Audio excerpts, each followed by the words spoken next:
Okay sir. Maximum మీ madam మాకు ఆన్లైన్లో పరిచయమైన 3 days 4 days మాకు బాండింగ్ అండి. బట్ మమ్మల్ని నమ్మి మేము హైదరాబాద్లో ఉంటాము, మమ్మల్ని నమ్మి చాలా జర్నీ చేసింది. బట్ తన పాపని తీసుకుని వచ్చింది అనమాట.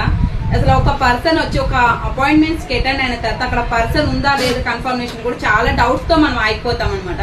బట్ ఇప్పుడు వచ్చి హెడ్ ఆఫీస్ని చూసుకొని కన్ఫర్మేషన్ చేసుకొని మన ఇంటికి వచ్చి మరి మన ప్రాసెస్ తెలుసుకొని తను ఆర్డర్ చేసుకునే ప్రాసెస్ అనేది 2cc కంప్లీట్ చేస్తున్నారు. బట్ ఈ మేడం మా టీంలో ఒక మెంబర్ ఫుల్గా కంపల్సరీగా ఒక మేనేజర్ చేస్తానికి మేమైతే రెడీగా ఉంటాము. బట్ ఈవిడైతే చాలా సక్సెస్ఫుల్ పర్సన్ అండి. చాలా కాన్సెప్ట్ బాగుంది, ఈవిడలో టాలెంట్ఫుల్ పర్సన్ అనమాట. ఈవిడ్ని గైడ్ చేసుకుని చాలా మందికి ఒక ఇంప్రూవ్ అవ్వాలని చెప్పి మేము అనుకుంటున్నాం. బట్ మెయిన్ థింక్ మీరు అందరూ విషెస్ చేస్తారని ఈవిడ కన్ఫర్మేషన్ చేసుకుంటున్నాను. మేడం మీకు మాత్రం ఖచ్చితంగా మేమంటే ఏ సపోర్టింగ్ ఇస్తున్నారో ఖచ్చితంగా చేస్తామండి. ఓకేనండి. మీ ప్రాసెస్ ఏమని చెప్పాలనుకుంటున్నారా?